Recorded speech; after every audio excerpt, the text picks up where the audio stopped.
Warning! The following episode is a spoilercast where we, the Good Morning Guys, speak at length about plot points and intricate details within Marvel Studios' newest film, Avengers Endgame. If you haven't seen the movie, press the stop button now and go see it. If possible, go see it twice. Then come back and join our discussion. From this point forward, there be spoilers afoot. You have been warned. 1, 2, 3, 4.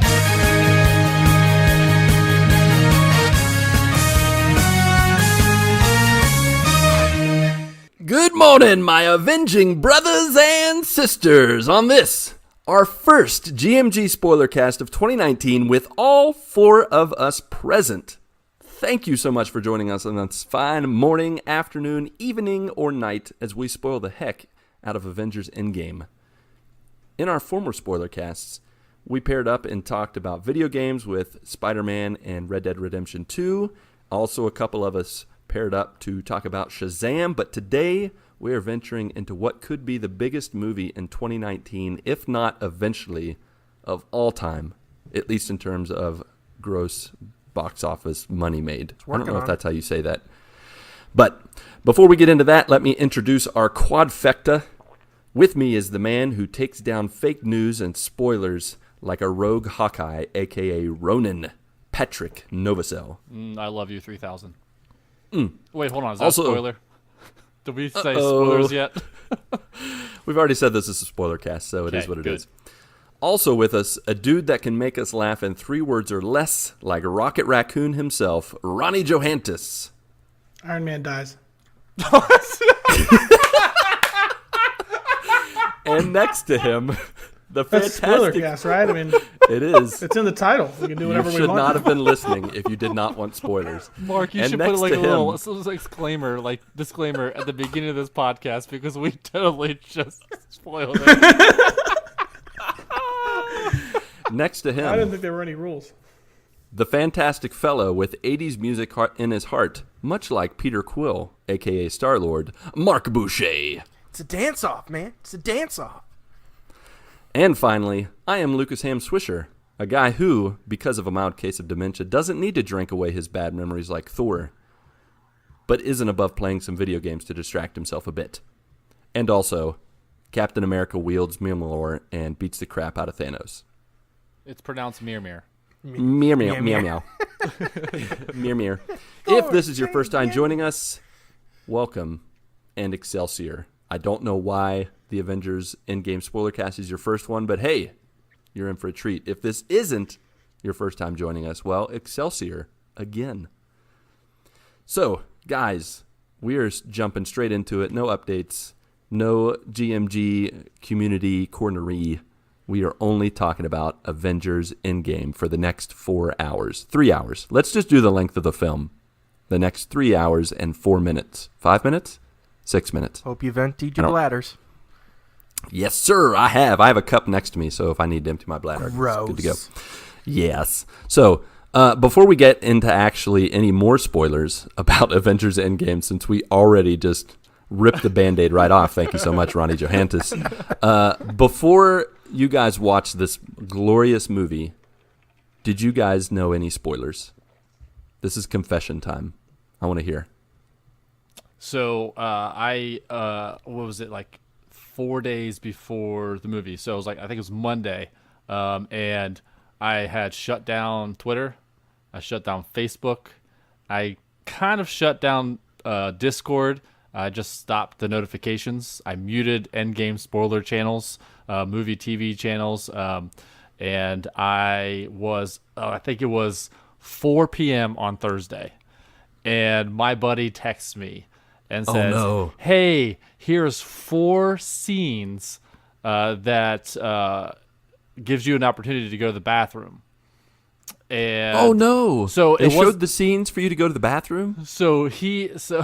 And each scene was labeled with what was going on. And then right below it was like a summary of that scene. And it wasn't like a text where he had like written it. It was a picture. So when he sent me a picture, I'm like, okay, what's he sending to me? And I look at it and I see 2 names on this list. I'm like, oh, great. Like now I know they're gonna meet. No, Well, who was it? It was just Tony Stark and Pepper Potts, and Okay. so obviously it wasn't a big spoiler, but I was so close to not knowing anything about this movie. Yeah. And so I kind of glanced at it and I looked away. I was like, "You what?" I was like, "I hate you." And he responds, "LOL. If you don't want to, don't read it." And I'm like, "Then why did you send it to me?" Jeez. And so I said, "I hate you again." And he just responds, "You're the third person to tell me that today." I'm like, the third person? Why are you sending this to everyone? You know That's people terrible. don't want to be spoiled about Apparently, he didn't learn nothing. One, why do you send four options? Does someone really have to go to the bathroom 4 times during the movie? I don't know. I stopped drinking like 3 months ago, so I couldn't. Yeah, no doubt about that. Right? I stopped drinking 3 months ago. Yeah. That was the only small spoiler that I got. It wasn't All really right. a spoiler, but too much. I knew some things. Mm-hmm. Were you looking for him? Yes, absolutely. Okay. Couldn't wait, could you? Nope. You had to see. No shame. So in what it. got spoiled for you? Yeah. What'd Well, I mean, if what'd you're you looking dig for up? it, that's all you. Yep. Yeah. So I saw set photos. I knew that they were somehow going to revisit the Battle of New York, and I pretty much, I mean, everybody surmised that this was going to be some sort of a time travel movie. So Yeah, I think that was pretty Yeah, obvious. that was one of our predictions last week. now, obviously, I didn't know every little detail of the movie, and I tried to, abstain from knowing every little point. Right. Unfortunately, it freaking popped up in my YouTube feed because the lovely little pirates out there were just like throwing it up there. And like, I'm surprised were. the Marvel snipers weren't out there getting rid of them because they were They did like, not get all of them. yep, yeah, because like What'd you see? I loved the title for this video. It was, and it's funny that Ronnie mentioned it. It said, "Iron Man death scene. Don't watch." Jeez, yeah. We already gave it away, but don't watch it. Don't read this title. Oh gosh. Yeah, and I happened to see a few days before the movie, they had a huge leak of a bunch of Yeah, I footage heard from about the that. movie.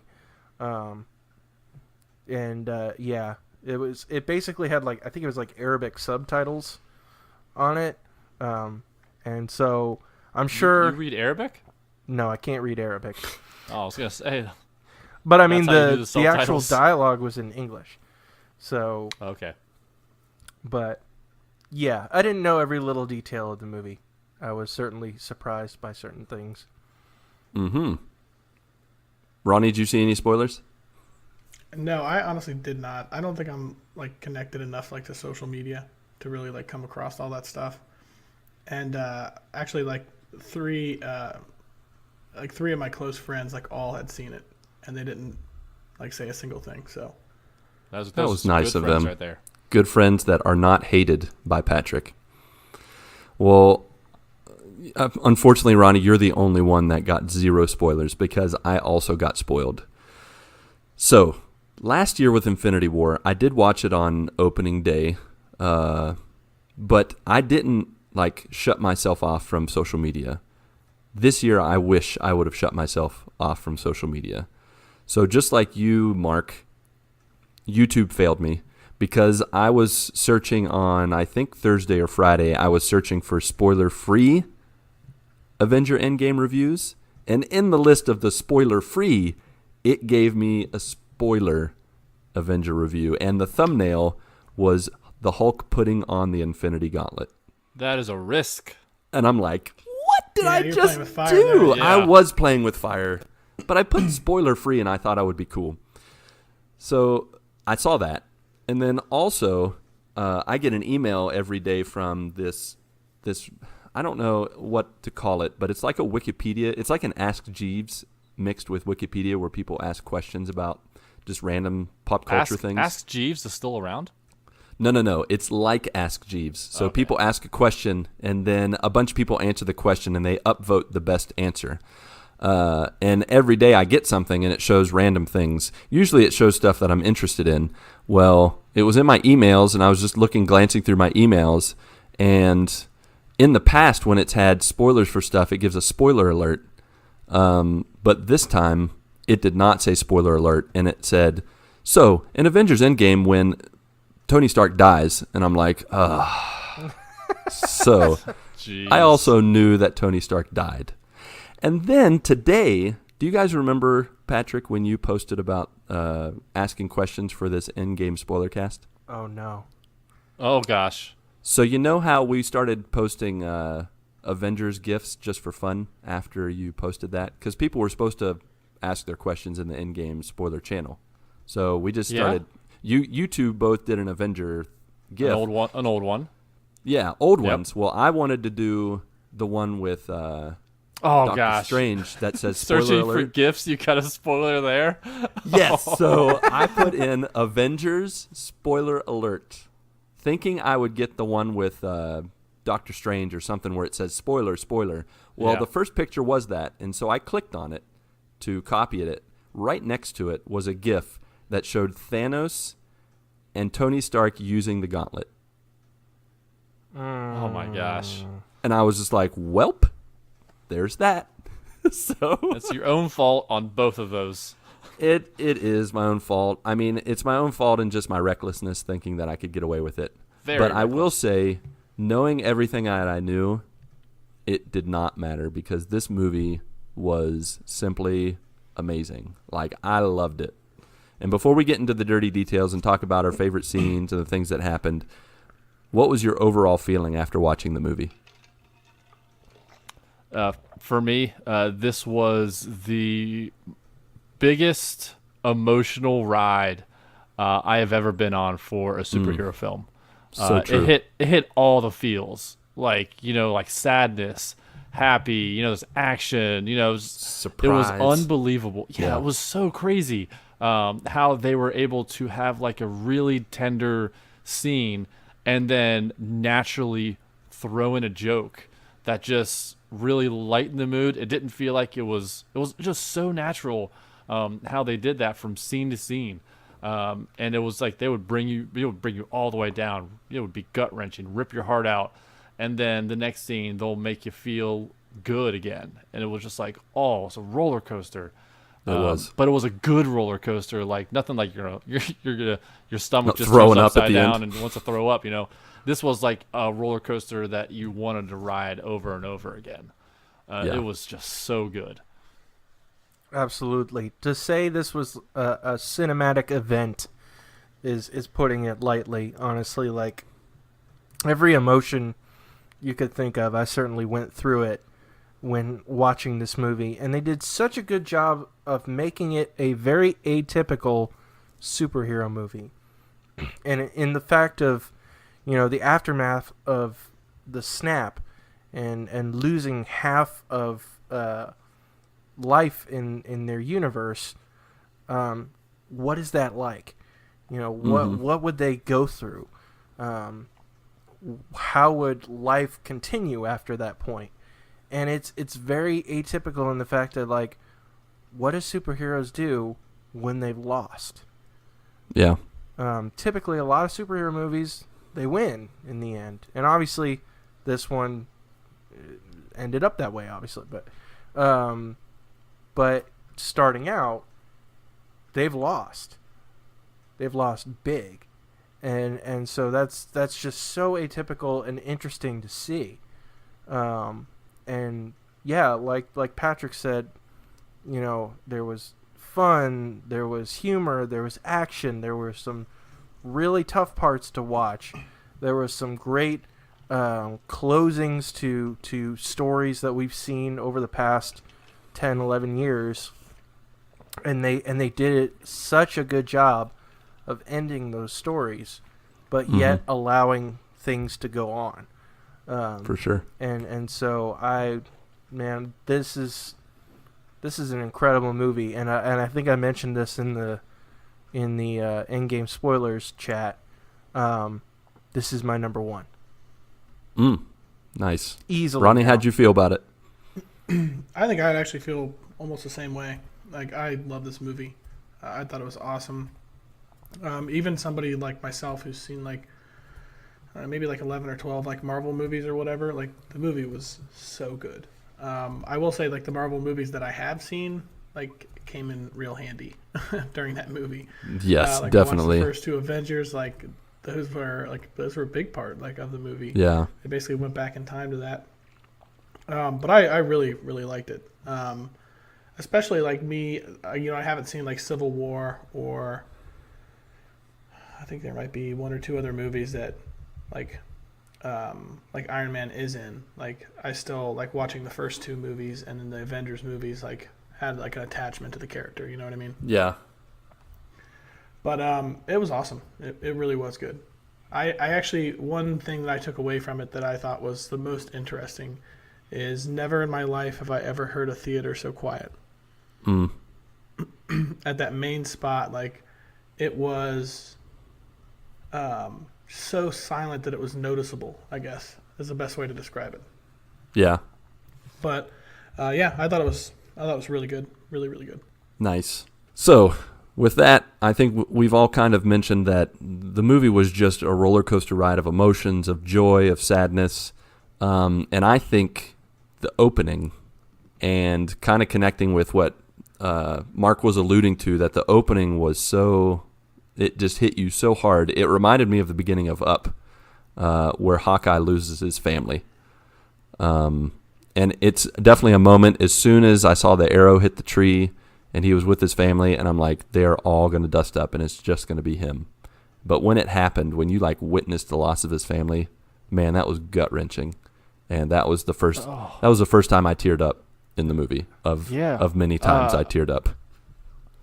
Well, it was just like a continuation, like it was the end of Infinity War. They had you feeling a loss. I mean, the Avengers lost. Half of the population is gone. Spider-Man gone.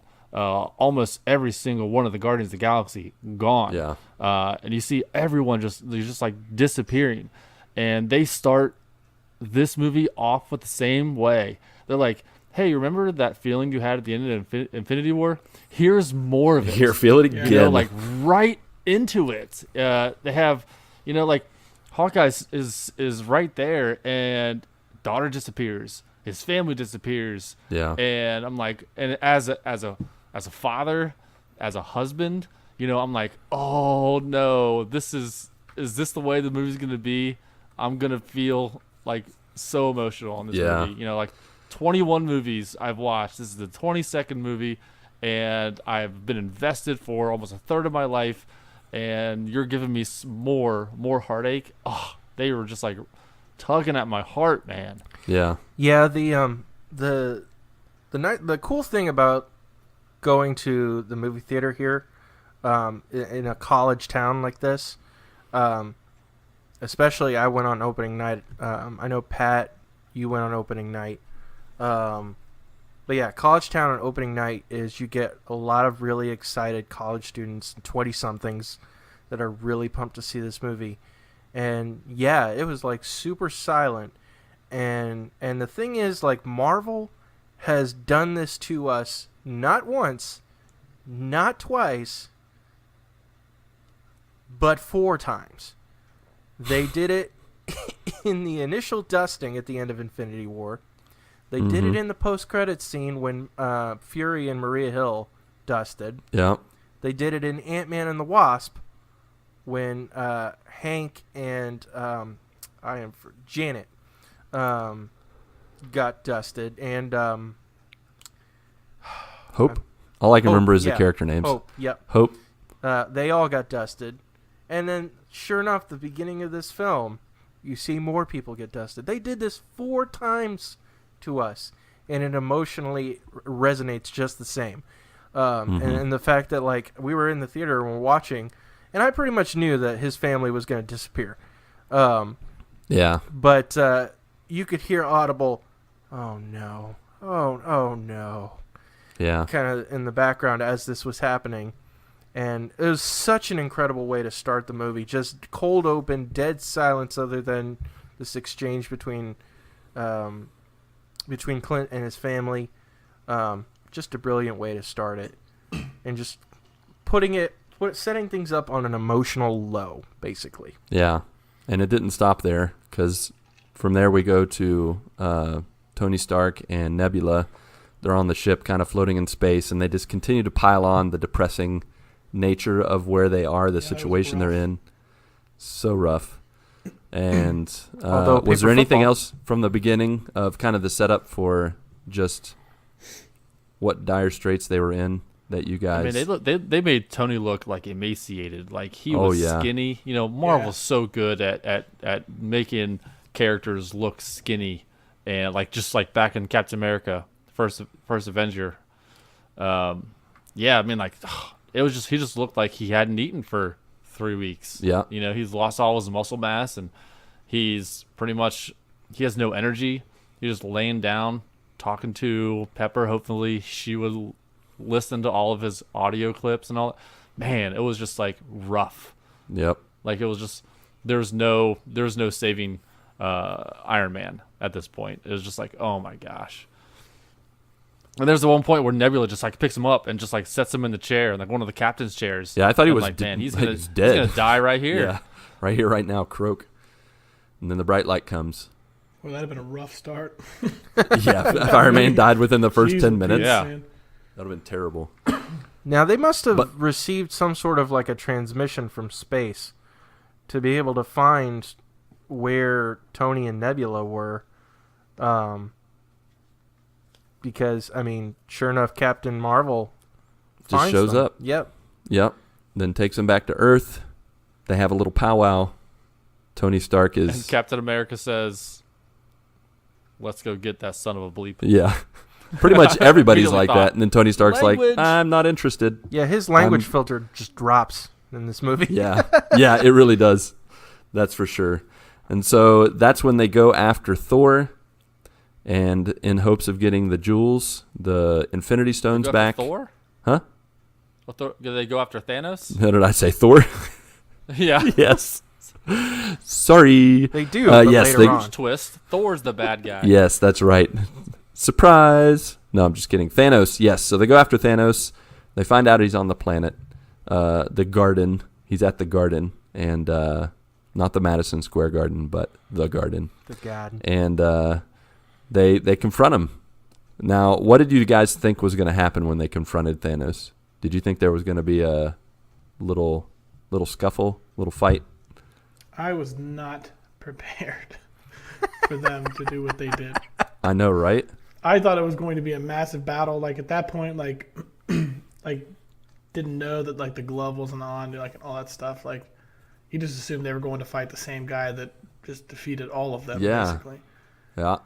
And instead, he's, like, limping around. Half his body is fried. And you're like, what happened? You haven't healed up in 3 weeks? It did remind me. Somebody posted a meme, and it was like like Shrek living at like Shrek's house, like, and it was like Shrek walking in his garden or whatever, and then they posted like a clip of like of Thanos doing the same thing. He's basically living exactly like Shrek. Oh my goodness. They probably could have put All-Star Shrek and over Thanos. Yeah. him in the garden.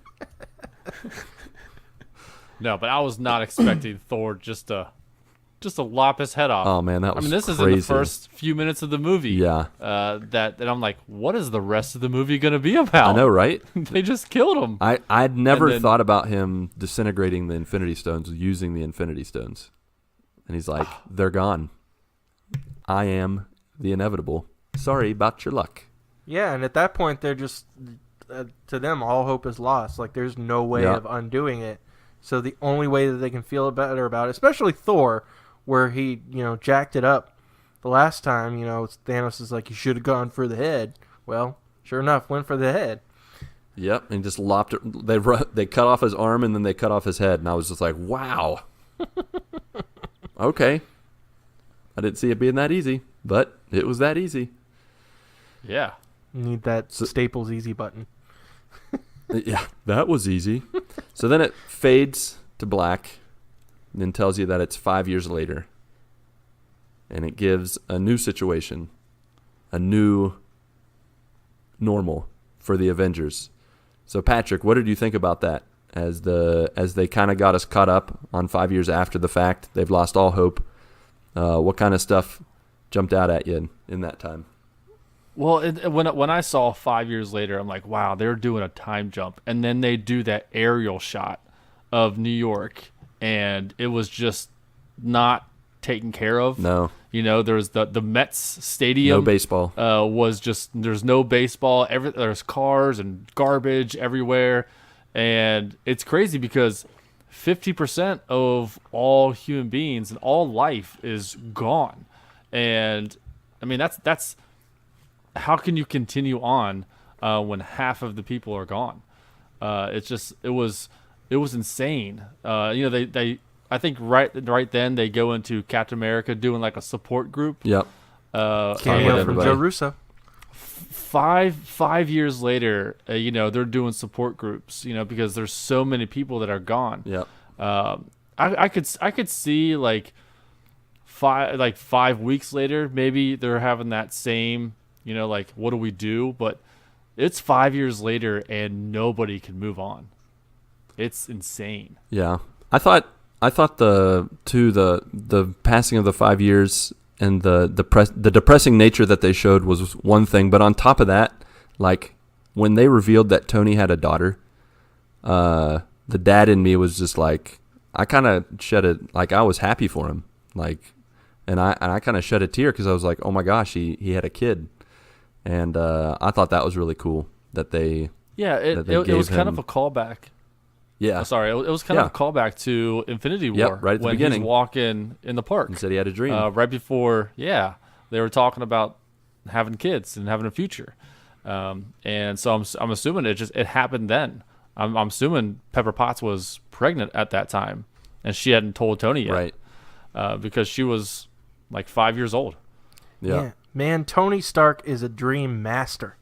Because... he has a dream about something, and then it comes true in some way. And then it happens. Yep.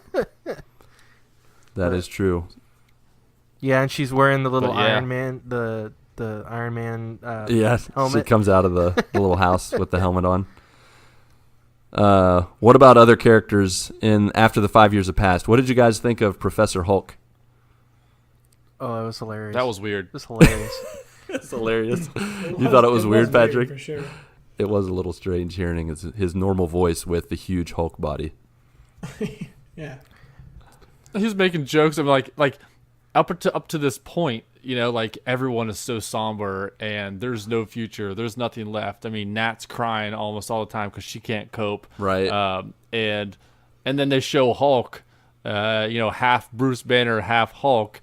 And he's like happy-go-lucky, taking pictures, taking selfies. Yeah, still got those glasses on. Like I don't know why he needed the glasses, just to make himself look like Bruce Banner. I don't know, but it was just like he was just doing photo ops and saying, like peace, trying to have a good old time, which was stark contrast to where everyone else was. Yeah, it was mentally. Yep, for sure. Yeah, and I mean with the Professor Hulk. Thing. It was basically just Banner and the Hulk meeting halfway. He talked about 18 months of gamma treatment and basically hashing things out with the Hulk. And he's like, I used to consider this thing a curse, something I needed to cure. Yeah, sickness. Yeah, but then I basically reconciled it. And so that was basically the meeting halfway between him and Hulk.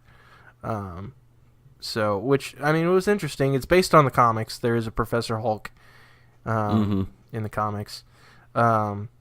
So, I thought it was hilarious.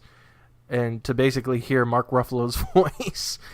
I know, through Hulk, like normal voice. It was funny. Oh, it was great. Now, another character that might have gotten your guys' attention was fat, obese Thor. How'd you guys like that? That guy. If you're a Thor fan, if Thor is your favorite superhero, favorite Marvel character, if you're a female that was looking for that hot-bodied Thor, you were sadly disappointed. Eye candy, and he was not in this movie. I mean, he never came into this movie. Like, yeah, he was tough and lopped off the dude's head. He'd lopped off Thanos' head at the beginning, but most of the movie he was fat Thor. Yeah, in his suit. It just looked like he had a big, huge gut. Because he did. Hilarious. It was thought priceless. that I don't was- think there was I think the funniest part in the whole movie is where Tony Stark calls him Lebowski. I was like, Oh my gosh. man. Ronnie, I'm so Awesome glad you brought reference. that up because while I was watching it today, there were no Brazilians laughed at that joke. And then my wife and I are like, we're like busting at the seams laughing so hard. It was that Lebowski joke and then also the Build-A-Bear joke when Stark refers to the raccoon or refers to Rocket as Build-A-Bear. We laughed so hard and nobody else laughed because they did not understand. We don't have Build-A-Bear here, so, Apparently, Thor's biggest adversary at that point is Noob Master 69. That was funny. I was so happy to see Meek and what's the other one's name? Korg. Korg, yeah, Meek and Korg. Hey guys, what are you doing? Playing little games here. Hey, Thor. Yeah. Noob Master 69 song. So there's that whole scene when they're trying to get Thor to come help them, and Rocket's just like, "We have beer," and then Thor just responds, "What kind?" Yeah, but it cuts to it. So, after the 5 years has passed, there's like I love how there's a mix of depressing and just high spirits, jokes mixed with reality. Like I just love the world they've built with Marvel, this MCU, where it's never one or the other. It's always both now.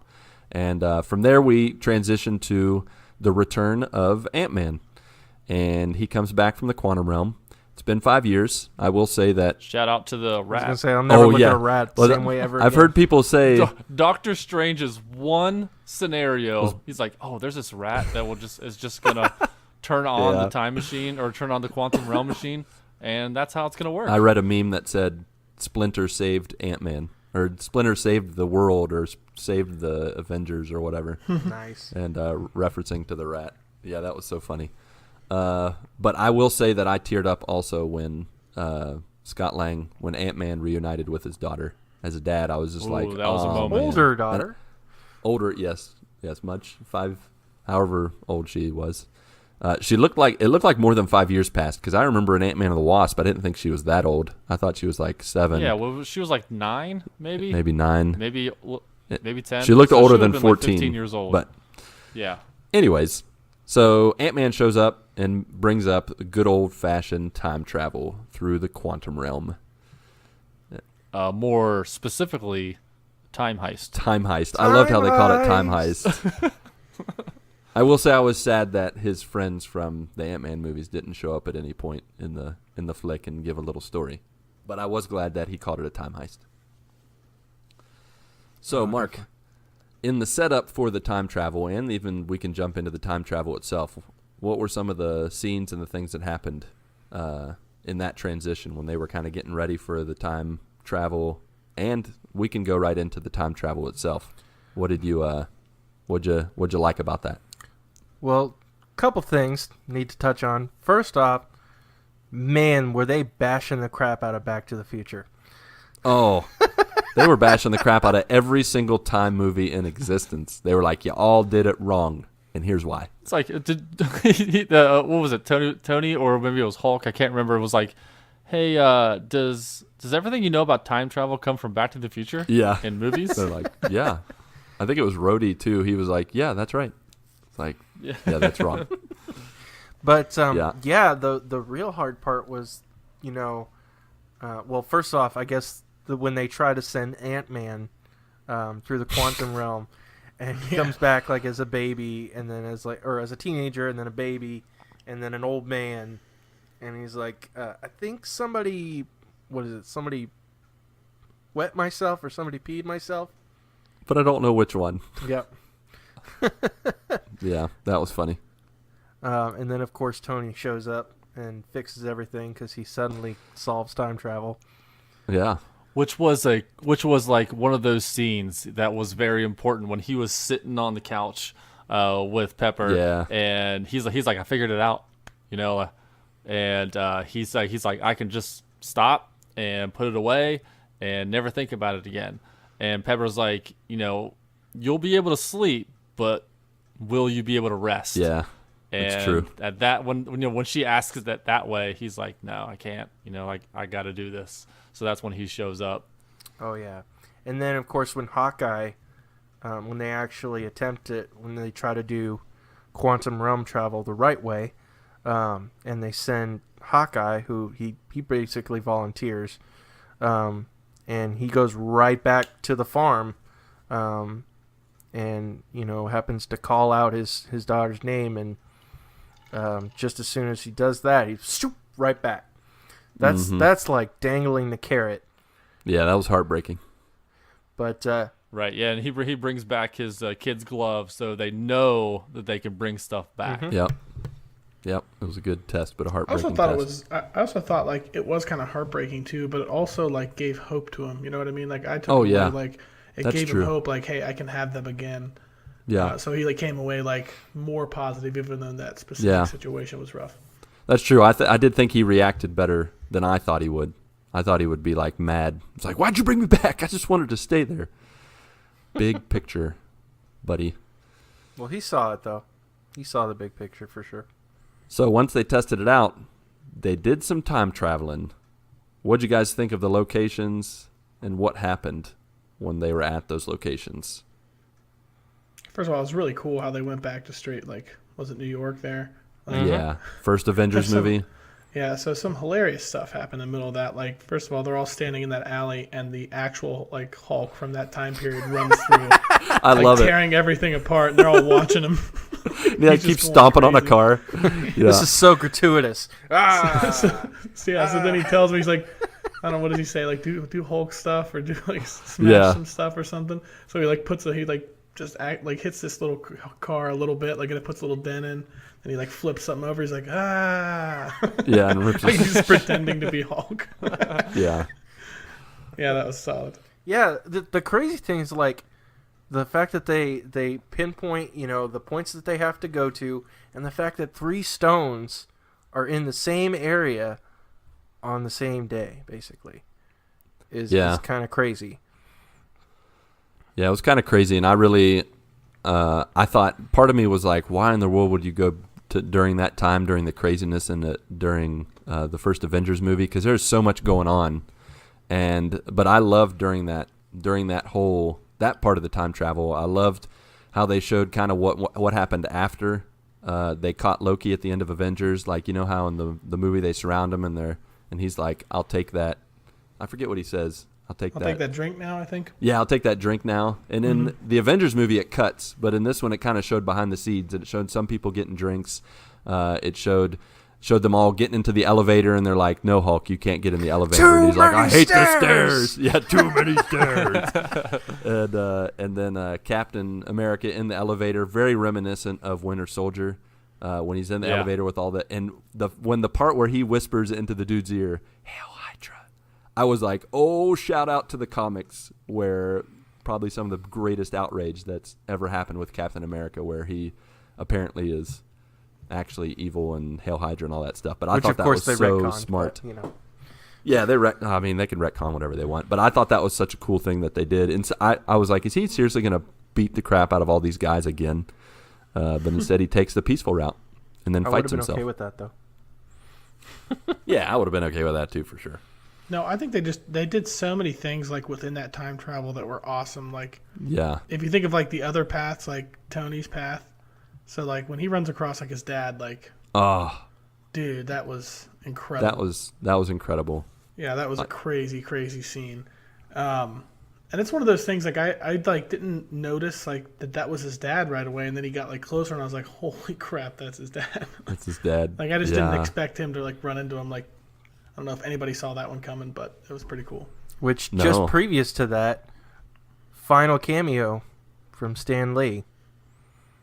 That's true. I could barely recognize him. They like put a wig on his head, and he was like younger looking. Wait a minute, what part was his cameo? I don't even know if I. You see this guy driving really fast in a vehicle, and he goes, "Make love, not war." Oh yeah. Yeah, that was Stan Lee. That was his last cameo. Him. That's the last one they filmed. Huh. So. That's crazy. But yeah, Ronnie, I loved that whole conversation between Tony and Howard Stark. Like, That was another moment where I kind of teared up, like just the impact that conversation had with Tony between he and his dad. That was so cool. For sure. It was. I mean, they just did that. They did that all around, like in all three. Like, was there 3 different teams? Was there 3 different teams? 3 different teams, and that was the 4th location. Yeah, something special did happen. Like in all Thor of them. with his mom. Like that was so cool. Like how he got to talk to her. Yeah. And I think she had one of the best lines in the movie when he interacted with his mom, where she was like, she said something to the effect of, a hero isn't decided by what he's done, but who he is. Like, it's the whole idea of we're not defined by our failures, what our failures were, but what we are now. Like, I love that whole conversation. And how she's like totally aware he's from the future. She's like, my present son is definitely not that fat and gross looking. Like, she didn't say that, but that's pretty much what she said. What did she say? She mentioned something about being. She comes from a. She's a witch. Or something like that? Yeah, her families are witches, which I didn't remember that from the other Thor movies, but yeah. So that was cool. How about the Soul Stone with Black Widow and Hawkeye? Oh gosh, that was rough, dude. Man, that was a rough one. That was rough. Now we all knew it was going to happen as soon as they went for the Soul Stone. We're like, you can only get it by sacrificing someone. We knew, but it's like they had to like walk in unknowing, like, you know what I mean? Like, yeah, the whole idea of that was rough. That was so heart-wrenching. And man, that whole contrast between, I was thinking about when Thanos sacrificed Gamora in Infinity War, and when you contrast that with how Hawkeye and Black Widow dealt with the sacrifice, how they were both stopping each other, fighting for the other not to sacrifice themselves, and the back and forth. It was just so powerful.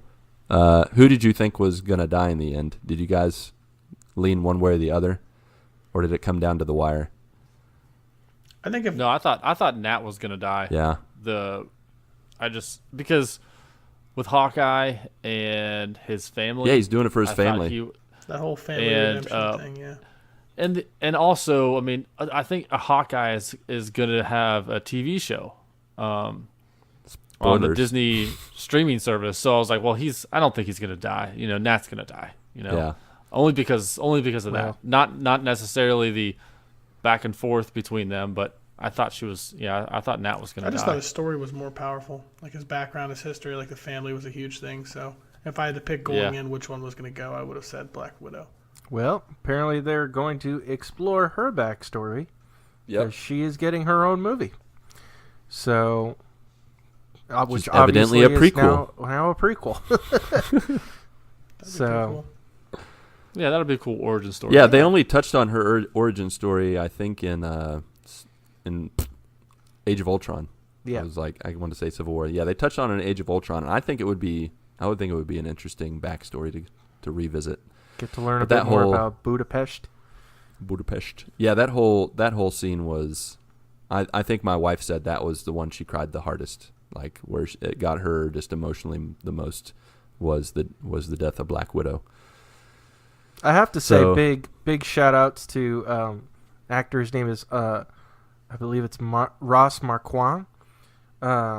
He was basically taking the place of Hugo Weaving as Red Skull. That was a different person? Yeah, it's a completely different person. Dude is incredible at impersonations, doing impressions. So, they didn't get Hugo Weaving for Infinity War. Oh, that's right. Yeah. Yeah. So, he does a great job, which, if you've watched The Walking Dead at all, Ross Marquand is Aaron. I don't know if you remember him at all. No. He was the gay character on the show. Okay. Yeah. But I know there's a few gay characters on the show, but the one gay guy, I guess. But anyway, but yeah, he did a great job as Red Skull. And yeah, just that whole scene of them fighting with each other and then Nat eventually saying, like, just let me go. And the emotional impact even after the fact that he got, once it all went down, Clint suddenly wakes up and he's at that pool and he's got the stone, but he's realizing how much it cost. Yep.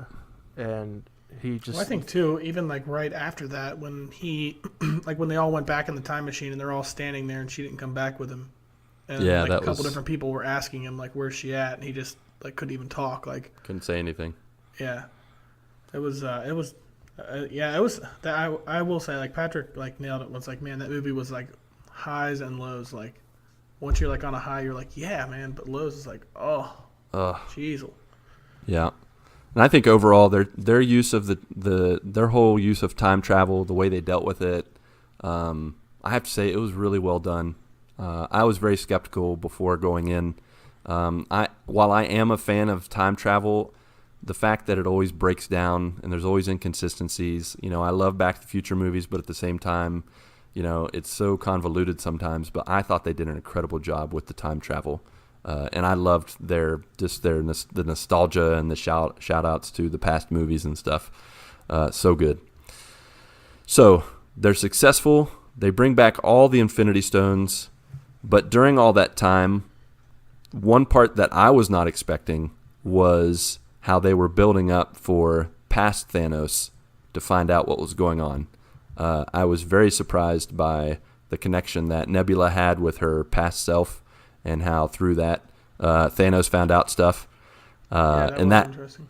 that was very interesting, and led to, of course, the most energetically charged, crazy hour of movies and films that I feel like I've ever seen in my life. But before we get to that, they have the Infinity Stones. Who did you guys think was going to do the snap to bring everybody back? Did you know? I mean, I knew already, so did you guys have an idea of, who's going to do it? Who's going to snap?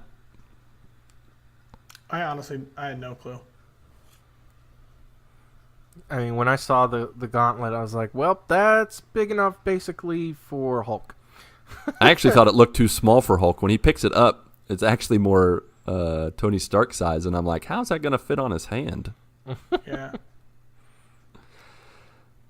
So it's Hulk. I don't know if I would have guessed Hulk though. Honestly. Yeah. Like, you don't take into account the whole like gamma rays thing. I don't think. Like, at least I didn't Right. really pay attention to that. That was actually one of the leaked scenes. The big leak that they had a few days before the release. Yep. And that's was one that I saw. him putting that gauntlet on. Yeah. But he puts the gauntlet on, he snaps, and it's like, yes, everybody's back. And then what comes through the time machine but the friggin' huge ship of Thanos that I don't remember the name of, that I was like, how in the world did that thing fit in the quantum realm, or like what? I don't understand. Because is Sanctuary 2. Yeah, Sanctuary 2. However it got through, it gets through, pops out the top, destroys everything, and just bombards the Avengers. And I don't know about you guys, but at this point I'm like, oh my gosh, what is going to happen? This is even with knowing the spoilers that I knew. This is where I feel like the movie went on hyperdrive. And from there, it was crazy. So we have the main battle where everybody joins. But before we get to that, Ronnie, the pre-battle coming up where it's just Thanos and some of his henchmen against the people that got hit with the rockets. What scenes, what fights, what things that happened? Wait a minute. What do you mean the people that got hit with the rockets? Like they're in the building, Hulk snapped, and then So the Sanctuary 2 pops up Clint, and shoots everybody. There's Clint, there's Hulk, there's Captain America, Iron Man. like the original Avengers. The original Avengers, pretty much. Everybody that didn't get snapped before, they're there, and they've just gotten shot with a bunch of rockets from Sanctuary 2. And then Thanos comes down and says, find the gauntlet, and then he sits and waits. And that's when the original 3 Oh, gotcha. Like they're actually show up. watching the movies, like actually sitting So down this there. is like the pre-battle battle. What did you guys, Ronnie, starting with Ronnie, what did you think of the pre-battle battle against Thanos? I actually thought it was pretty cool. I kind of like how they like separated them into like different battles with different people. So the like I don't know Thanos' henchman's name, but the taller like woman, is that where she was fighting? Or was that the end of Infinity War? I watched Infinity War this week too, so those two together, It's all running together. really mix. No, somebody else take this part. All right. I think at this point, So just focusing on Thanos versus the big three, what did you guys think of that fight? Is this where this is where he's sitting down without the glove? Yes, And they're like, well, he doesn't have the it on glove. right now. That's Yeah, pretty cool, actually. they're like, let's take him. That was pretty cool, but that was like, I know, like, obviously, like, Thanos is very powerful and everything, but that right there is like, I don't know, just kind of displays like how powerful he actually is. Like, he's taking on basically like these top three guys. You'd think these guys are going to tear him up, and he tears them apart. Fat Thor and normal human Captain America and Tony Well, not Stark. quite normal, but I know, Is right? this the part where the hammer goes to Captain America? Thank you. That is the most incredible section of that That fight. was so cool. Dude, when when that hammer goes into Captain America's hands and he has his shield in his other hand, and Thor's like, I knew it! And then he goes nuts on Thanos. I went When crazy. he's like throwing the shield up and hitting it with the hammer and the Thanos Oh, and stuff. the It was combo so cool. moves. Yeah. It was incredible. What'd you guys think of that fight scene? well, that was absolutely amazing, and the fact that number one, Thor has Mjolnir again, which I don't know, we didn't touch upon. Oh, we didn't touch on that. That was crazy that he ended up with both. He's like, by I'm the still end of the movie. worthy. Yeah. But yeah, the fact that Thor has Mjolnir and Stormbreaker back, and now the fact that Steve Rogers is worthy, and the fact that he was able to wield both Mjolnir and his iconic shield, and do all sorts of crazy stuff. Like, Marvel does an incredible job of just incredible fight choreography, just trying to figure out cool ways of doing stuff. But even then, like, Thanos was just overly formidable. And then, of course, Clint's got the gauntlet, and he's trying to keep it away from those minion things. Creeper minion creatures. Yeah. It is funny, like, some of the people, like, carrying the gauntlet, like, through the battle. Like, the first one is, like, Clint, like, okay, the most normal guy with, like, hardly any powers is running away. Like, he's the one that they've entrusted to hold on to it. Yeah, that Well, wasn't he a good kind of start. didn't have a But he choice couldn't at that really point start. because he pick found this it. baby up and take off with it. Yeah. So Thor and Iron Man are down. Cap is getting up, and then the cavalry arrives. They're trying to get the gauntlet away from Thor. Or, dang it, I keep messing up Thor and Thanos. Trying to get the gauntlet away from Thanos. What'd you guys think of that entrance of everybody finally coming in? Well, Oh man, it was. This whole movie is all like callbacks, fan service. Yeah, They little totally. things, if you watched all 21 movies, there are small things that those people would get. Mm-hmm. And when Doctor Strange opened those portals and all of those people come in, and the first one that you hear is Falcon, and he says, "On your left." Yeah. And when he says "on your left," I'm like, "Oh my gosh, this movie is so good." So good. They pull in so many fan service things from the past movies that it was just like, this is awesome. And then every single one of those characters from Wakanda just start walking through, and you see all of them. Yeah, right. Ibombe. Now, one Well, thing I thought was first- cool before everybody came through the portals is like Captain America like stood up and turned around like, well, I'm fighting this whole army. Like, Yeah. you know what I And he mean? Like, he's tightens not the about to belt sit on up his and it's shield. just him and standing he's there. like, I'm ready to go. Let's do this. Let's do this. I could do this all day. Yeah, do it all day. I was waiting for him to say that. He didn't, but yeah, I was waiting Yeah. for him to do Which it. quick- when he was getting up so slowly. Quick throwback when, they time travel and he goes through the battle. They go to the Battle of New York, and Captain America ends up fighting himself. himself. Yeah. And older Cap, like the 2012 Cap, thinks it's Loki that he's fighting. Yeah. And Yeah. he's like, I He's- can do this all day. Yeah, I know. I know you can. You're me. But the comment it's that he funny. made when he walked away, Well, yes. Oh, yeah. Earmuffs. awesome. that was an awesome reference. Oh, man. But yeah, back to the big battle. Go ahead. Yeah, big battle. So yeah, it was insane. Like, everybody was there, and including Pepper in Iron Woman. Yes, aka Rescue. It's a rescue suit. Oh, was it rescue? Yeah, that's what See, that's I what they feel call like it that. in the comics. I was like, wait a minute, what?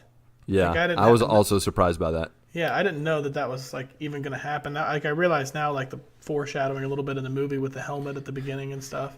Yeah, and like He she doesn't references, like "Your mom never anything I wears buy her anything to when I wear. get her or whatever.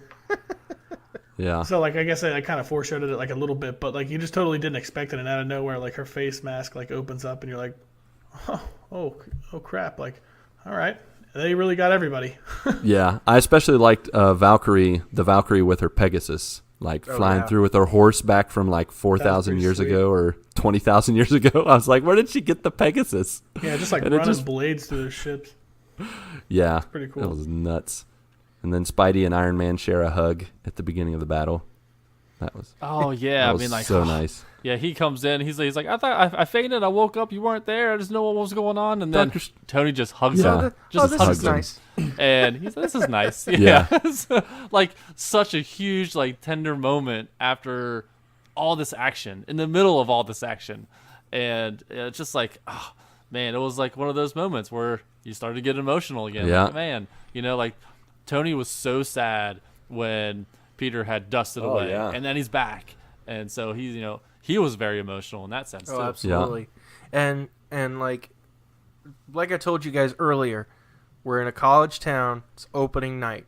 I always love going to opening nights for these type of movies because of the excitement and the atmosphere that is in the theater when these movies are happening, and like just hearing the absolute roars from the crowd, like when people start showing up, and then when Cap gets Mjolnir, and he finally gets to say that iconic line, "Avengers Assemble," and everybody went, "Yes!" and it was just incredible. And like I teared up in that moment, and my wife Kristen turns to me, she says, "Are you okay? What's going on?" I'm like, "This is awesome!" Yeah. I'm literally watching a Marvel comic come to life. I was doing the same exact thing, man. And yeah, getting to see a lot of the just emotional moments of reunions and stuff. Even like the little ones, like, between Scott and Hope, knowing that she's back. Yep. And Ant-Man and the Wasp. Yep. And she calls him Cap, which she totally gave him crap about him calling Captain America Cap in Ant-Man and the Wasp. And she calls him Cap. So it was just nice little moments, nice little tie-ins like that. They're all about subtle little Easter egg tie-ins, and I love it. Yeah, that battle was crazy good. Not just because of all the things we talked about. I loved when Ant-Man like just totally stepped on one of those huge troll-looking things like it was just a toy. But as Ronnie alluded to, it quickly became a 4x4 relay when they started handing off the gauntlet to get it to Ant-Man. And like you said, man, it was so funny. I was like, why are they starting with Hawkeye? Because he is such the normal guy. He can't run fast. Then they give it to Black Panther. Then they give it to Spidey. And the Spidey one was funny. He's like, I got it. He's like, I don't got it. And then he does the callback from Spider-Man: Homecoming, where he's got the Iron Man spider suit. He has altered so he can access all the features. And one of them was like instant kill mode. He's talking to that Jarvis lady voice. Yeah. And he's like, when am I ever going to use instant kill mode? Turn it off. And then he uses it as he's running with the gauntlet, cool. and he's like, instant kill mode. I'm like, so good. So good. And then all of a sudden, Sanctuary 2, all of a sudden their guns just shoot, just way up in the sky, and we were like, what's going on? And they're like all concentrating their fire, and like, what's going on? And all of a sudden you see this beam of light just shoot right through the ship. And you're like, oh, it's Captain Marvel. Oh, it's on now. Yeah, it is. She destroys the ship just like in Captain Marvel, the other one. And man, that was crazy. And then of course what kind of led to that was Scarlet Witch wrecking shop with Thanos. When she picked him up and was like peeling off his armor, I was like, dude, she is ticked. Like I literally said out loud in the theater, "Get him, Wanda." Get him, Wanda. That's hilarious. And then we have a little fight between Thanos and Captain Marvel to kind of lead into that little interaction. Travis Popsicle said, do you think Captain Marvel is overpowered going forward? It basically took an Infinity Stone for Thanos to do something to her, which was an awesome scene. She seems to be on a Superman kind of level. I want to see Fat Thor fight her. LOL. That'd be a sight. But yeah, like Thanos punches Captain Marvel in the head with his regular fist, and it's like, tunk, it doesn't do anything. And then he pops a Power Stone out that they're trying to wrestle from each other, and then he punches her. What'd you guys think of that? What do you guys think of Captain Marvel? Yeah, I agree with Travis. Where she seems a little overpowered, just like Superman. I mean, Yeah. I don't know her kryptonite. Really. Yeah, they haven't revealed it yet. Superman has his kryptonite. I don't know what her weakness is. Yeah. And so yeah, she can go toe to toe. It was nice where she was off in some other galaxy, some other world, because there's a lot of other worlds. She had mentioned it. There's other worlds that need to be taken care of than Earth. Yeah. So she's off helping others. And so it was nice that she was away for most of the movie, because, I mean, she could just come in just like Superman and just wreck shop, win, and then that's it. Yeah. So I'm interested to see if how she is going to be involved in future movies. Definitely. Yeah, I think overpowered, probably.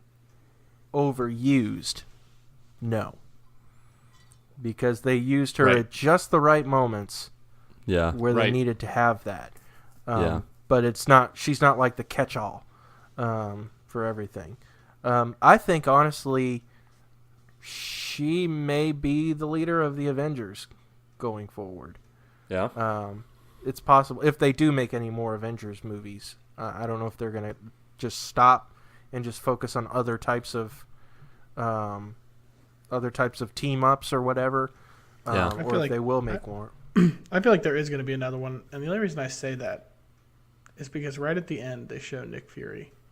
Like after everybody else, like he's out there just by himself. It's like, it's kind of gave you that feeling, you know? Yeah, they definitely, overall, they left more people alive by the end of the movie than I thought they would. Yeah. But speaking of those not alive, the final part of the battle, Thanos versus Iron Man. What did you guys think of that? How it came down to that, though, for real. Like, yeah. Just Thanos, this overpowering, like, being against Tony Stark, a man, like, in a suit. You know what I mean? Like, just so cool how it came down to that. Yeah. And then when Thanos, I mean, like, Thanos says, I am inevitable. And then he snaps. Yeah. And then he looks at his gauntlet, and all the stones are gone. He looks over at Tony, and he's got his gauntlet on with all the stones. And he just looks at Thanos and says, the last words. He's like, I am Iron Man. And I'm like, oh my gosh, they brought it all the way back from the first movie. He says, I am Iron Man again. Yep. And snaps. So good. And just like, I don't know how the gauntlet works. Do you just like think about what you I want think to it is. happen? That's what I read. It's all about will. The snap is just like okay. It's a physical representation of it, you telling it to do what you want it to do. Yep. And that's kind of why they were so- like trying to remind the Hulk of like what to do before he put the gauntlet on. Like in the movie, weren't they talking to him about like remembering all the details or something like that? Right. Yeah, because it's based off what you're thinking. Yeah. Yeah, he was talking about like, undo what happened to all those people, but Tony was like, don't undo the last 5 years, because he was caring about his family. And then also he tried to will back Nat, Black Widow, and he couldn't do it. Right, yeah. But I thought it kind of struck me funny, but I was like, okay, whatever. The fact that, Doctor Strange is back and he's talking to Tony, and he's like, 14 million outcomes, is this how it goes down? And he's like, if I told you, it wouldn't happen. And then when he's fighting Thanos, you see him conjuring up his stuff, and all of a sudden you see him put up the one finger. Yep. Like, this is what you're supposed to do. Like, Time to do it. Aren't you kind of telling him? Yeah. But whatever. It wasn't that big of a deal. Yeah, it was kind of a cool scene. Yeah. Yeah, that little connection between Doctor Strange and I loved it. Even though I saw the stupid GIF that showed Iron Man with the gauntlet, it And still was just incredible. You know what's funny is, like if you reference back to, was it Infinity Wars? Like Doctor Strange gave up the stone and saved Tony's life. Yep. Like just to kind of like go full circle back to the whole thing. Like Tony Stark was basically the way they won. Yeah, he pretty much was, because after Thanos faced everybody that he faced, he still had the Infinity Stones again. And then Tony just did the old switcheroo. How did switched they out do the that? Infinity They never Stones. really like went into detail, right? Like Tony's gauntlet didn't pull the stones from the other gauntlet, did it? I think they did. I think because he had the setup on his own. Like Thanos had the old gauntlet that Hulk had used to snap, so that one was kind of broken. So I think it had a weaker pull on the stone. So in Tony's, he also had the setup that would attract it, and I think that's what he did. He just kind of took his wrist, shoved it against Thanos's wrist, stole it back, and that was it. Yeah, dude, that ending was awesome. Like that was So- such a cool, like, So fight good. scene. Yeah, and then after he snaps and he's like laying there, his whole right it's side is just toasted. It's all like burnt toasted. to a crisp. And he's just like sitting there, and Pepper, she gets up close to him and pretty much says, "Now you can rest." Yeah. Bring it back to that conversation that they Yep. had on the couch. Yeah. And I'm like, oh, hey, Dang. what? Wow, what an emotional ride for Tony. What an arc. What an arc. For Tony. Tony, he started as, just this egotistical dude. Like, he's smarter than everyone. He was supposed to give this speech about what happened, and he just says, "I'm Iron Man." He wants to be the center of attention. And it just like his whole life had changed, especially with his past 5 years. Yep. With having a family and wanting his family and wanting his daughter to grow up in a world where, it was good, not the devastation. I also feel like they And slowly built up to that, like with so many characters.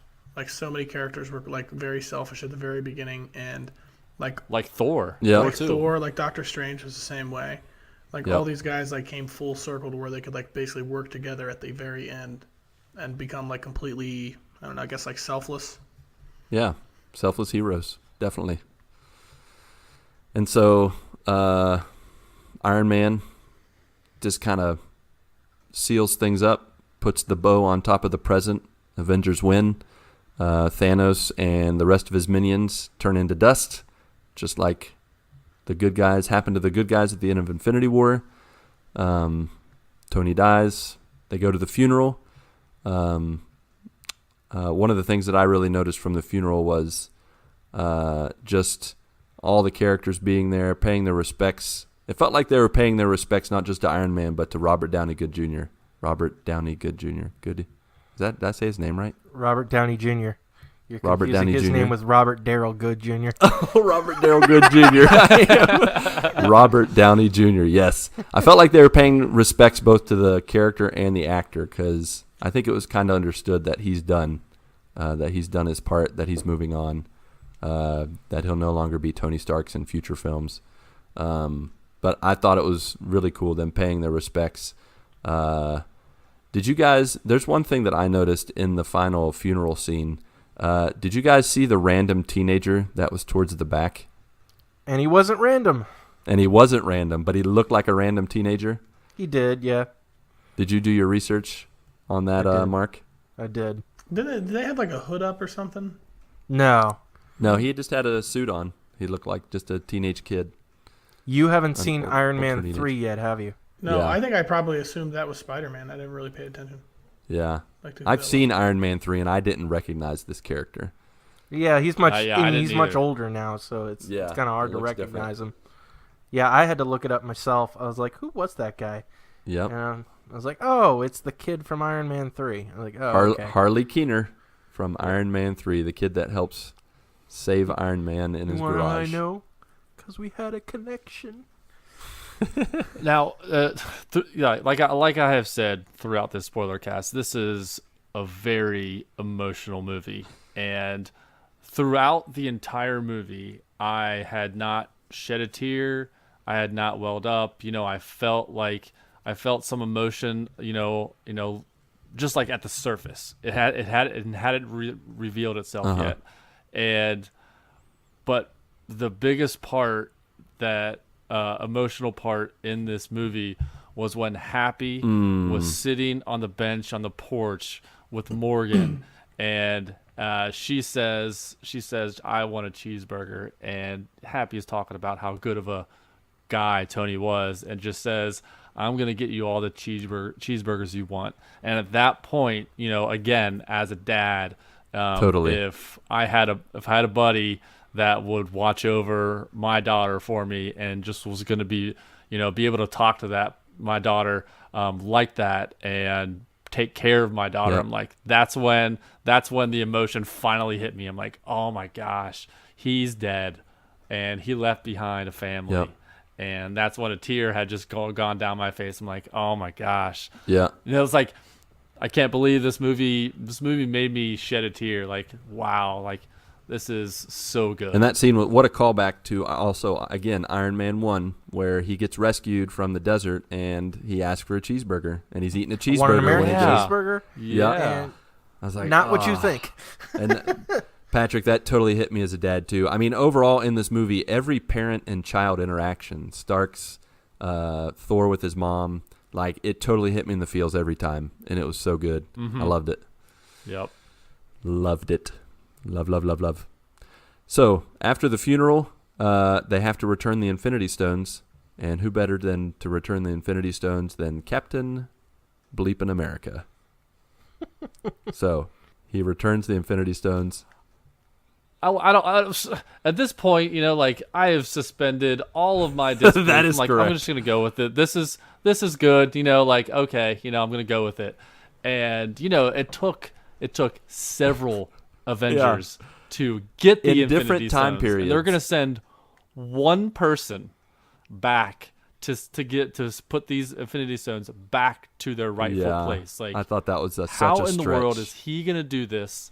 And it didn't make any sense to me at the time, because I mean, like, one of the Infinity Stones was a cube. The Tesseract was a cube, and he's just bringing it back like, here's a pebble. Yeah, it's been shattered. Well, the same with the scepter, the Mind Stone. It wasn't in the scepter anymore. Like, how's he gonna get right? I didn't understand how he was gonna put him back. When I had that feeling, Like, he's gonna put it in the mail, put it in an envelope, like, hey, addressed to Nick Fury or something like that. Like, here's the addressed a Tesseract. Red Skull guy. Yeah, the Soul Stone. How do you get that back? Carrier pigeon up there. The one part of the movie that I kind of had a similar reaction, just to where it's like, wait a minute, is so Doctor Strange opens the portals, right? Everybody marches out, everybody, and I'm thinking to myself, they all just fought a battle. They've got to be like pissed that they got to fight another major battle. It's only been like 10 seconds. Just got in their done world. doing this. All right, we won this one. Let's go fight this other huge army. All right. Everybody's like, Yeah. woo. Yeah, that's true. There would be so many confused people that is that they're true. just like, oh, I was going to go home, but I guess I'm going to I wish fight. they would have done some kind of funny, like, brief introduction. Hey, you guys have all been dead for 5 years. We just brought you all back. There's another huge battle over here. We're just going to need you all to calm down. No complaining. Everybody get out there. Maybe Doctor Strange used his mind powers to talk to all of them and get them all up to speed. I guess so. Something like that. But I think when you see like the first portal open up and you see him walking like from Wakanda, you're like, oh man, this is everybody coming through. Like, 'cause everybody was at the battle. Everybody. Yeah, they had pretty much every single character. Yeah. So with Cap going back, he's supposed to return the Infinity Stones and then come back 5 minutes later, or 5 seconds later, and he doesn't. And then they look over towards a lake, and they see an old man sitting there. And who is that old man? Captain America. Basically, he would have had to remember that spot for like 50 years. He'd been sitting there. He's remember like, to be finally. at that spot. He's like, I'm gonna make this huge dramatic scene and just sit here on the bench, wait for them to see me through all this entire 2-hour even gonna look at funeral. And Yeah. So Yeah. what'd you guys think of all that? I mean, you're already telling us how you I thought think of it it, was really but cool. I thought it was a really cool ending to that story. yeah. Because it's like, Yeah. everybody's kind of bummed that, like, oh, that means kind of the end of Captain America. But it's also like, he ended like on a really happy note, right? Yeah, He goes he back got to and be gets with to live Peggy. the life that he always wanted to live. Yeah.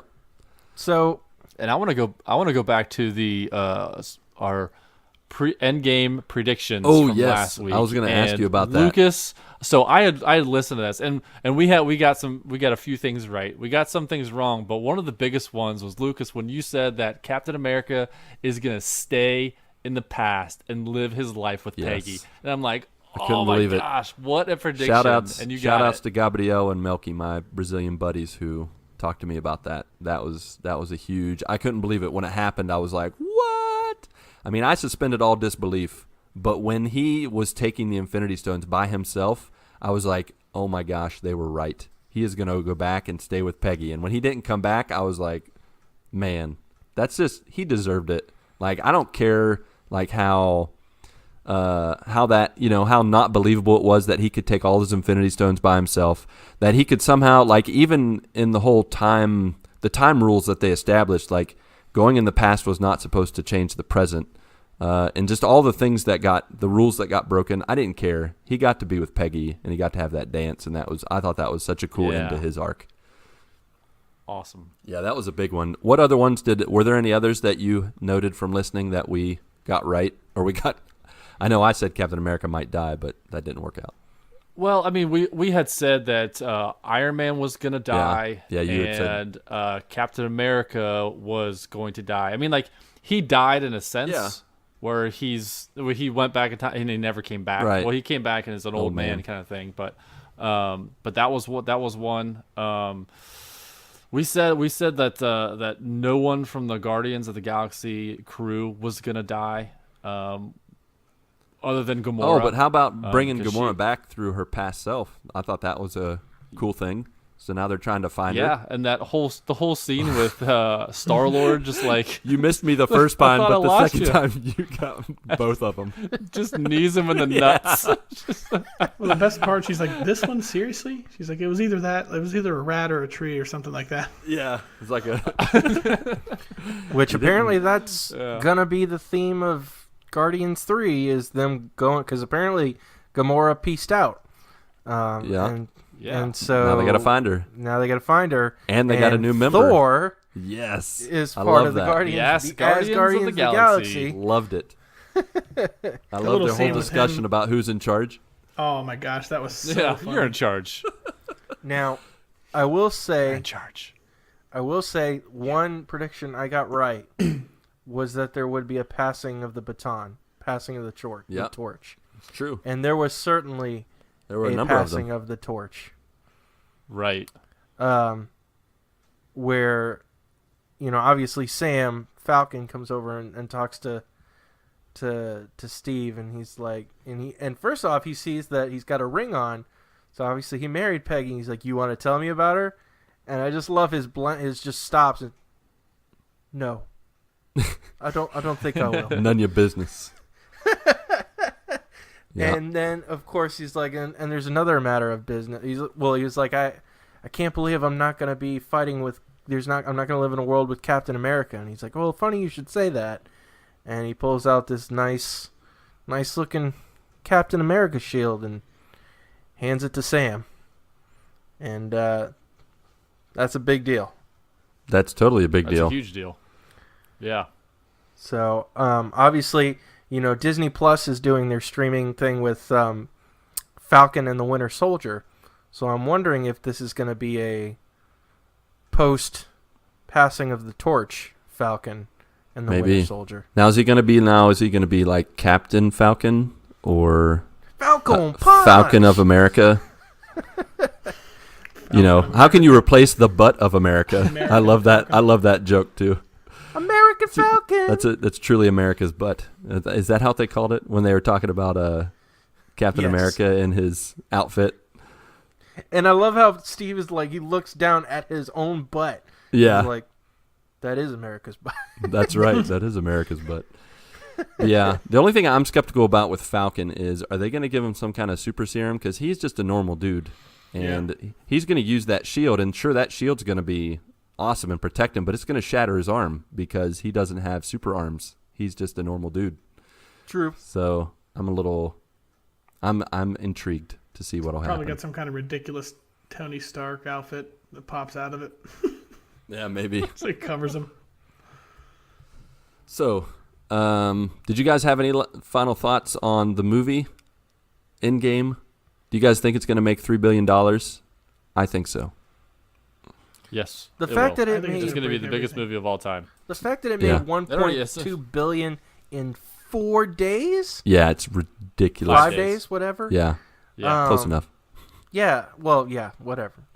But Yeah, whatever, when man. Infinity 4 or War 5 days. had the record at like 650,000 or 650 Yeah. million in 5 days, and Infinity War just blows that record out of the water by almost 2 times. I know so many people going to 5 see it days? twice and 3 times. Like, it's ridiculous. Yeah. I have not seen it with my family yet, so that's probably going to happen. So yeah, I'll be doing repeat watchings for sure. Yeah, one of my buddies that Yep. went with us on Tuesday night had already seen it. He went, I think, like on Friday of last week, and he was like so ready to go see it again. I honestly want Yeah. to see it again too because there's so much that happened. I do too, So much. Yeah. for sure. So, to close things out, I thought it would be good for us to look ahead and to inspire a little bit of looking ahead conversation. We are going to listen to a little voicemail from our very own Barnaby Butters, who left us not 1, not 2, not 10, but 12 voicemails.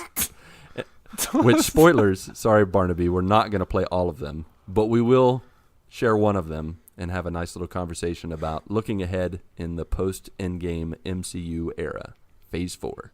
Other things that have been announced for the future is Falcon and the Winter Soldier, a series. But when they ask Anthony Mackie, they say like, oh, no, that's not right. So now I'm thinking it's going to be Captain America and the Winter Soldier. And they're going to tell the story of how Falcon or Anthony Mackie gets to don the shield and make that transition. Maybe they will explain also in one of these series the decision of Chris Evans to stay, or the Steve Rogers to stay back, and how he come up with the second shield. Another one is Wanda and Vision. They say there's going to be a series in there, and there is a movie state for Black Widow, but that one seems to be a prequel that is going to be after Avengers 2012. So it's going to be interesting to see. She can explore some of her past, but which past or which timeline they're going to go, which brings me to possible conflicts that is going to happen in there. I think the next main villain is going to be the Conqueror.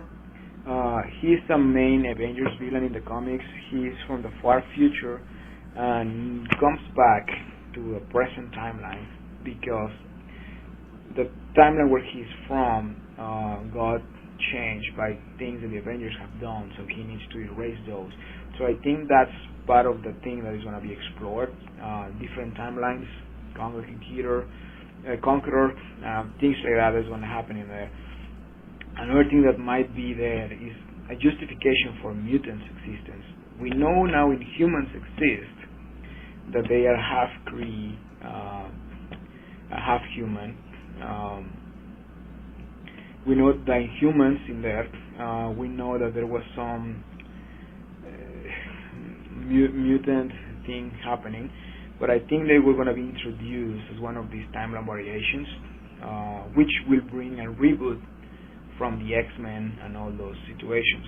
What I would like is to acknowledge, what I would like them to do is to have the existing ones as a parallel timeline or something that happened because of these multiple timelines that were created, but we'll see what happens. And I hope you enjoy my 10-part review spoiler for this.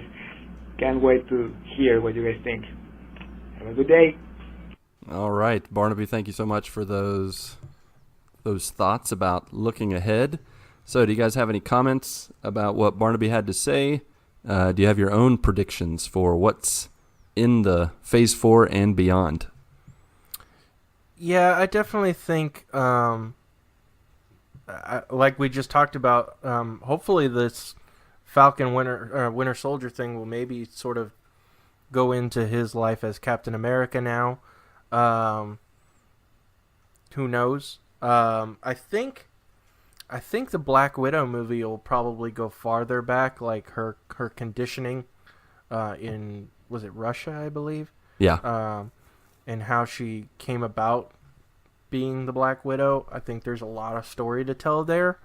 So I think they'll go back that far. Whether they'll pull Kang the Conqueror, I guess that's a possibility, for sure. Yeah, I think it could be Kang the Conqueror, or it could be possibly Galactus. I think he's, a bigger bad that they could be going after. Right. I think with the mutants, they've kind of technically introduced mutants already, because technically Scarlet Witch and Quicksilver are mutants. Right. They just couldn't say mutants because at the time Fox had the rights. Now they can. Now they can. So I for sure believe that they're going to introduce the X-Men and the Fantastic Four in some way. And Marvel will finally do the Fantastic Four the right way. That would be very nice. Yes. Yeah, I kind of agree with the Conqueror. Is that Kang? Kang, the Conqueror. And because he's like the villain of time. Yep. Totally makes sense. The Avengers messed with time, so could he be the main villain in the next phase or the next 3 phases? Maybe. There's going to be some other smaller, well, not smaller, but not like the big villains like Galactus. Galactus could be like the main final villain like Thanos was for the first 3 phases. But we're gonna. I mean, now that we have X-Men, we're gonna a whole new slew of villains. Yeah, a whole bunch of villains can tap into, like Doctor Doom. Is one of the big ones, especially if they're going to reboot the Fantastic Four. Yeah. Who's going to be in that? But yeah, I think Doctor Doom, Kang, and Galactus are going to be some of the villains that are going to be in the next few phases. Yeah, because I don't think they're going to stop. No, definitely not. No, well, one of the things I think that's going to happen is there's going to be like a female Avengers squad. With like Pepper Potts and who's like the Wasp. They're gonna have who's that? The one with the Pegasus. What's her name? I just call her what is it? Valkyrie. Yeah, I just call her the Valkyrie. Yeah, like Valkyrie. She has a name, but I don't remember. I feel like there's gonna be something like that where they're gonna throw in these characters that have had a little smaller roles, but throw them into the limelight now because, I mean, we lost Captain America and Tony Stark. Who's going to lead? I mean, Captain America, he's done. He's an old man now, so he's handed off his shield. Hey, shout out to the women heroes, the female heroes that all showed up during Endgame at the same time to just forge ahead. Awesome. And I felt like that was like a little foreshadowing, like, hey, you're gonna get more of this later. Ronnie, you got any? Oh no, go ahead, Mark. I'm gonna be honest, and I promise I have nothing like putting more female heroes. Totally on board with that. But honestly, that particular part felt a little shoehorned, in my opinion. Yeah. It felt kind of forced. It was kind of like my wife and I both. It kind of was like, oh, okay, really? Okay, well, I guess we'll go with it. It just felt kind of shoehorned in there, like, okay, let's put all the ladies on front. So it was kind of, to me, that kind of came off a little weird. It wasn't a big deal or anything, but, it's whatever. Yeah. Ronnie, did you have any predictions? Based off your vast knowledge of comic books and Marvel lore? Because I don't have as much of a reference of all the different storylines. But I've also not seen Iron Man 3. But until you guys had said, like, that kid standing back there at the funeral, I was thinking to myself, like, wouldn't it be kind of cool if something became of, like, Tony Stark's daughter? You know what I mean? Or something like that. Because, I mean, like, if that story continues at all with that family, like, she's obviously going to be a genius and probably extremely smart. Yeah. So A cheeseburger lover, just like her dad. Exactly right. Yeah. All right.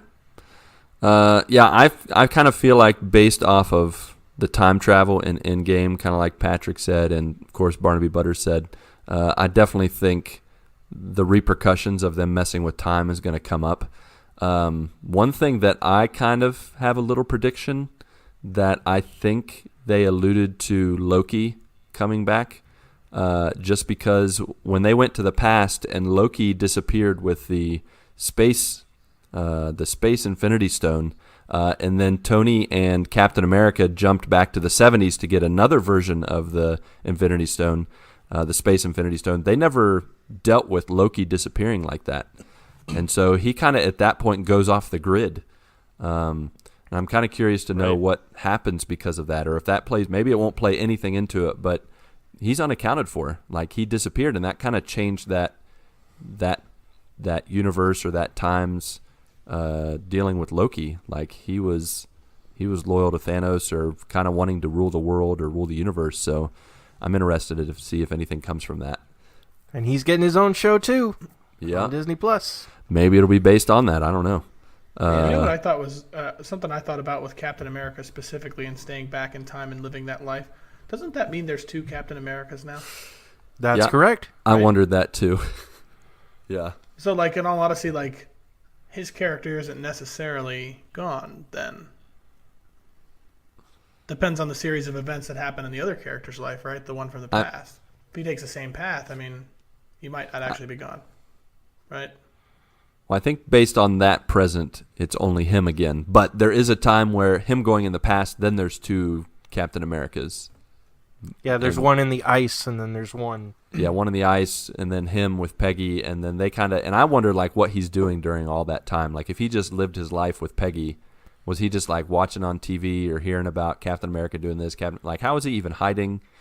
Yeah, the whole, like, him living his life with Peggy is... It's better that they just let them dance and we just imagine they had a nice life together. But it sounds really complicated when There's a lot of questions. Yeah, there are definitely a lot of I questions. just thought when that happened, I thought, okay, now there has to be two of them. Because he went from the future back to live that life. So it would be a duplicate of him, no different than when he fought the duplicate of himself. Yeah.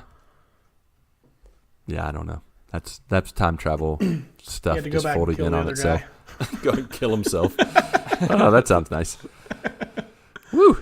Yeah, and I think they're gonna go with Fantastic. Like, I don't know that they can introduce Fantastic Four and X-Men at the same time. So I feel like they would go to Fantastic Four first, and then maybe let a little more time go between introducing the X-Men and mutants, because this year X-Men Dark Phoenix is supposed to come out, and that's the last of that series. I wonder if they want to space it out, kind of separate themselves from it. I think legally they have to. They have to wait at least 2+ years before they can do anything with the X-Men. Yeah. So.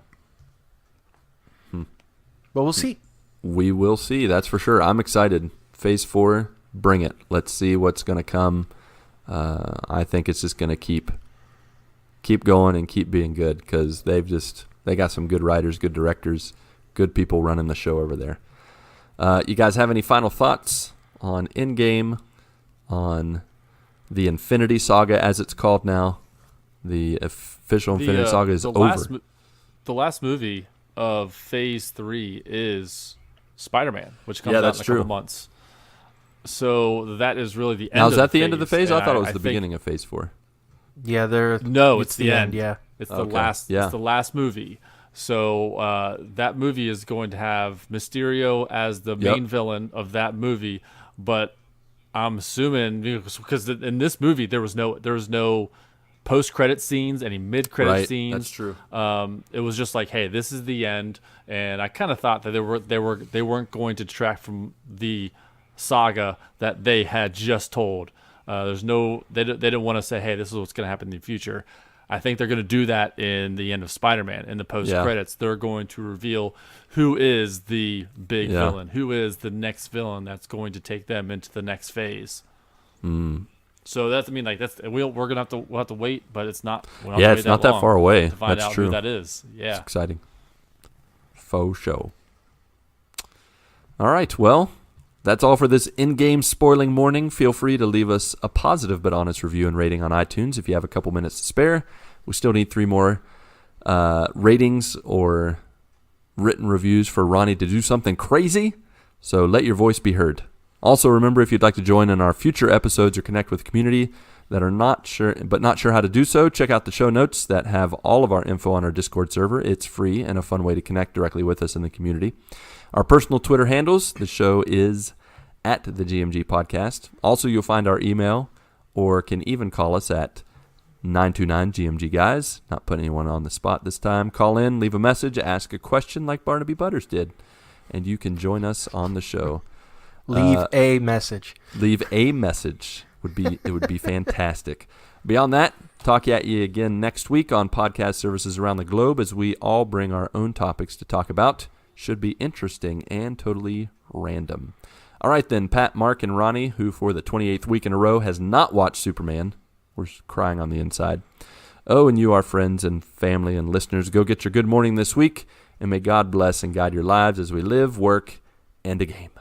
1, 2, 3, 4.